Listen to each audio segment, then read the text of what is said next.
This video will help you visualize how permanent life insurance works so you can better understand the mechanics that go into policy design. If you don't know who I am, my name is Chris Dime. I'm a certified financial planner out of Edmonds, Washington, and I specialize in working with folks to and through retirement. One very common financial instrument out there is permanent life insurance. As opposed to term life insurance, which exists for a temporary amount of time, 10 years, 20 years, 30 years, whatever. Those policies are designed for the most part to expire before you will. On the other hand, there's permanent life insurance, which exists for a permanent amount of time, permanent meaning until the day that you die.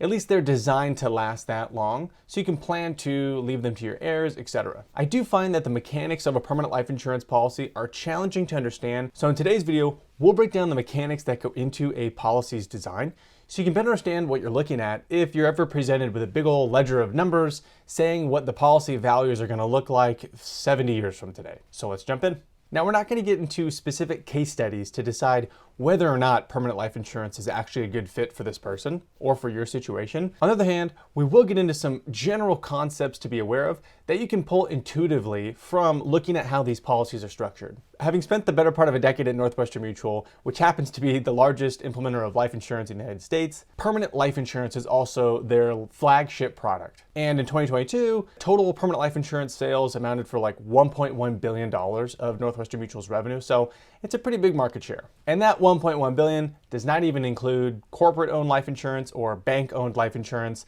and those are obviously much deeper pockets than just individual people. With all that aside, however, there are various types of permanent life insurance policies. We're not going to get into the specifics of those right now. We'll get into those in future iterative videos. But generally, if you hear some of these keywords, it would appear as if you're being educated on some type of permanent life insurance policy.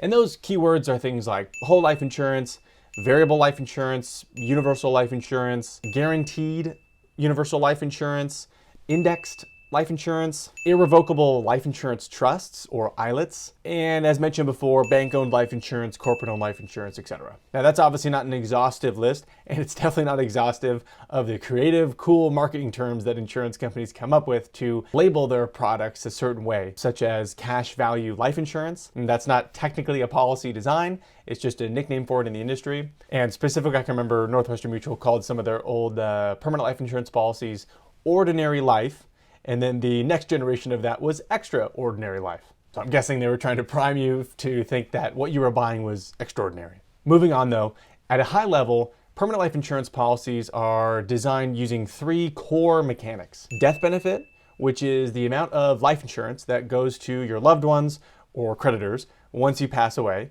Premium, which is what the insurance company calls how much you're funding the policy on a regular basis, annually, quarterly, monthly, whatever. And the third component is cash value, aka the amount of equity you own inside the policy. And this equity could be analogized as equity in like a home, for example, where you can borrow from the equity in your home.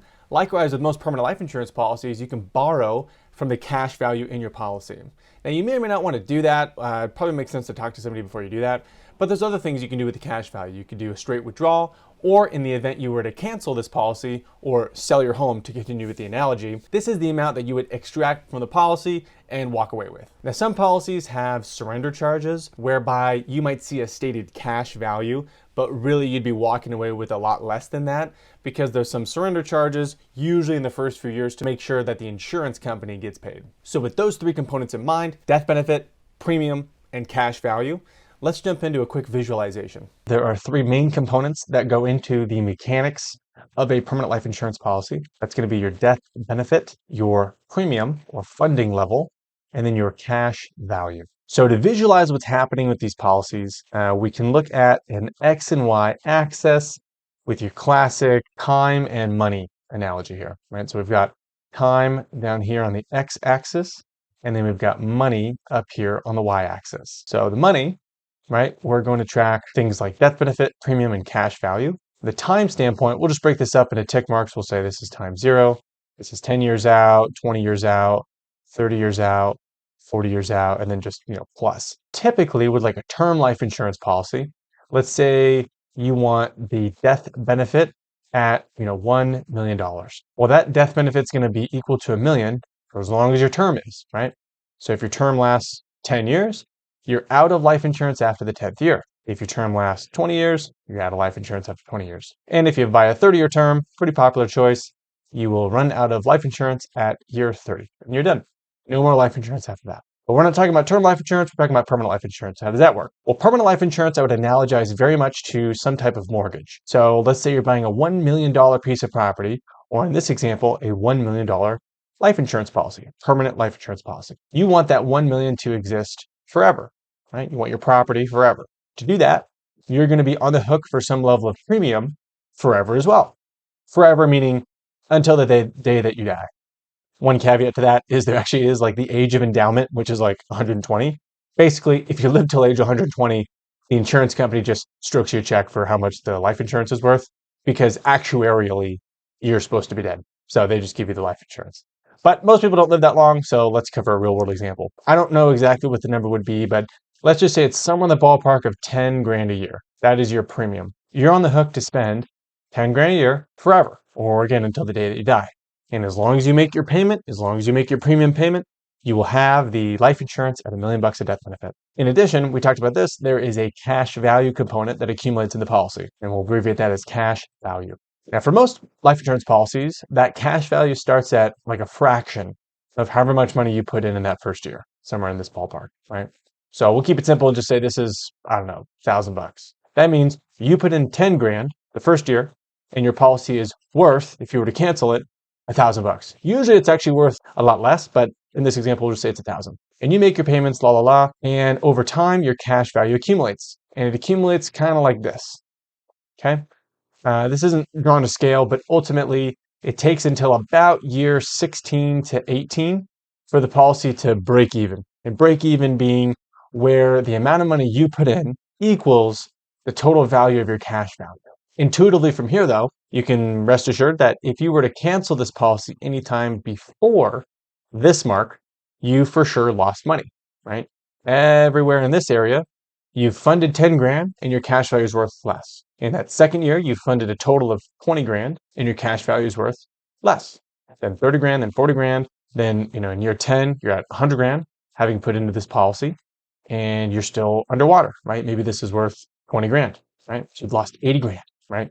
It's not until year 16 where you've put in 160 grand that your cash value probably is equal to about 160 grand. So as you can tell immediately, these types of policies are not designed for short-term cash accumulation. If your time horizon for having this policy is less than 16 years, this is probably not going to be a good financial instrument for you to implement. Unless for some reason you very much value having permanent death benefit. If you don't plan to keep this after 16 years, you're most likely better off buying term insurance and doing something else. Now, after that 16-year mark, your cash value continues to accumulate, right?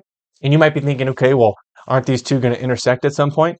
Not really. So life insurance has particular rules that the IRS imposes. And for the most part, your cash value will never exceed your death benefit. If it starts getting close, your death benefit will actually start increasing as well. And that way they stay kind of in line. Your death benefit is always in excess of your cash value. Okay, so let's talk about quick paying the policies. So as opposed to being on the hook to make this premium payment forever, what if, just like a mortgage, you say, I don't want to pay into this forever. I'd like to have this policy paid up or completely paid for after 30 years. That's actually doable, right? You can structure the policies so that they're quote unquote paid up after 30 years. Some insurance policies guarantee that after you've funded it for 30 years, you're done making your payments and you no longer have to be on the hook. Some policies are designed so that after 30 years, for the most part, you won't be on the hook again, although technically you could be. So you'll need to check with the specifics on your carrier. But for example, like whole life insurance, you can structure it so that after making 30 payments, you're completely done. But as you can imagine, just like any amortization schedule or any loan that you buy, or any mortgage that you have, if you want to quick pay that mortgage, which in a permanent life insurance scenario is doing anything other than paying the policy forever, then you're going to have to spend a lot more than this 10 grand a month to make that happen. And this is obviously not drawn to scale here, but just know that if you're going to quick pay the policy, you're going to spend a multiple of whatever this first year premium was. Maybe it's 30 grand a year, right? You'll pay 30 grand a year over 30 years, and then you'll be done with the policy, which could be a good thing if you're flush with cash or you have no other alternatives. But the opportunity cost here is the 10 grand a year to the 30 grand a year right? That's 20 grand a year that you otherwise could do something with. You could go and invest it, you could pay down other debts, whatever. In a quick pay scenario, though, however, your cash value accumulates a little bit faster. So maybe in this scenario, the policy actually breaks even. And obviously, this isn't drawn to scale, but the policy breaks even maybe in year 14, right? Or something less, right? Now, you might be wondering, is there any way I can get this cash value to break even much faster in, say, years 3? Is that possible? And technically, the answer is yeah, it's totally possible to have these policies break even faster than, 15, 14, 13 years. Now, the IRS does have a rule, and it's called the 7-pay test, that essentially makes sure your cash value doesn't accumulate too quickly. Because if it does accumulate too quickly, then it's going to be called a modified endowment contract, which is beyond the scope of today's video. I'll explain this one in another video. But essentially, if it fails the 7-pay test, then your policy loses a bunch of cool tax benefits. Okay. So it's not the worst thing in the world, but it definitely is advanced insurance planning and advanced permanent insurance structuring that you're probably going to want a little bit more sophistication before embarking on something like that. The 7-pay test essentially says, does your policy break even faster than 7 years? If it does break even faster than 7 years, then it's a modified endowment contract. And if it breaks even at the 7th year or longer, then it's not a modified endowment contract and you're good to go. So essentially that 7-year mark is roughly the fastest you'd pretty much want your policy to break even, but it's technically possible to break even faster. And that all comes down to plan design. And plan design meaning maybe instead of $1 million of death benefit, you have a lot less death benefit, but you're still funding it at 10 grand a year. That's going to cause your cash value to accumulate much faster. Whereas if you had $2 million of death benefit and you were funding 10 grand a year, well, that policy is going to take much longer to break even by way of cash value accumulation. So as you can see, based on what you want the policy to do, you have essentially 3 different levers you can pull. You can change the death benefit up or down. You can change your premium up or down. And that influences how your cash value accumulates either faster or slower relative to the other components in your policy. Now, earlier in our video, we talked about all the various types of life insurance policies that are out there, right? Whole life insurance, variable life insurance, universal life insurance. And while that is important, fundamentally, what you're looking at in front of your screen is how all these policies are structured.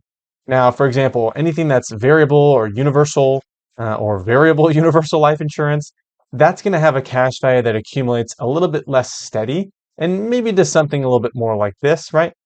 Maybe it's tied to the capital markets. Maybe it's indirectly tied to the capital markets by way of something like an indexed universal life insurance policy.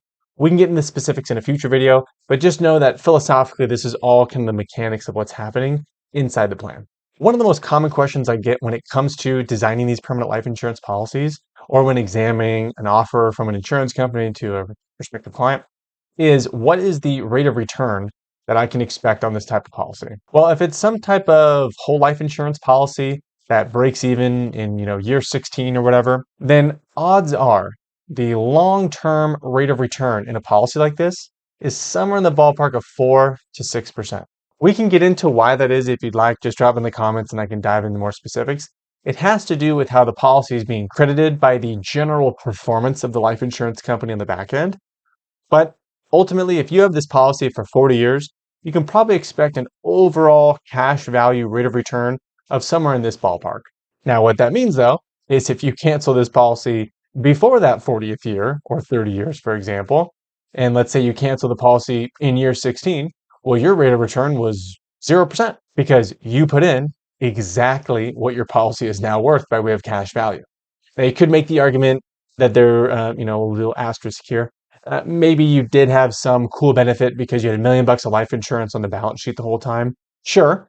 But you could have just bought term insurance for a lot cheaper than 10 grand a year if your plan was to just keep the policy for 16 years. And taken further, if you cancel this policy any earlier than that break-even point, well, then you definitely lost money because your cash value is but a fraction of what you've totally put into the policy. And if you keep the policy for, 20 years or so, maybe you've earned a 1% rate of return. You can do all this through Excel if you get a ledger of what the insurance company is proposing.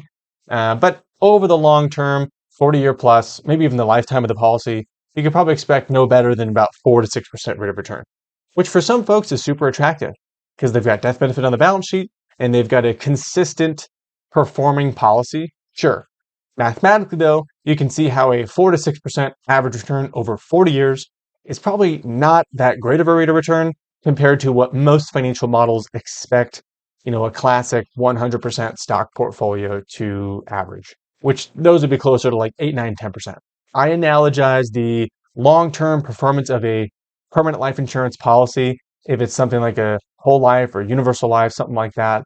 I analogize that to essentially like a really, really good performing long-term tax deferred bond, which if you don't want to sign up to invest in a bond for 40 years, which I think most people don't want to sign up for funding a 40-year bond, then it might make sense to look at buying term insurance and maybe investing what you otherwise would have put into this into some type of well-diversified portfolio. On the other hand, if you're super attracted to having a long-term bond-esque portfolio that's tax deferred and it has permanent life insurance on the balance sheet, this could totally be a good move.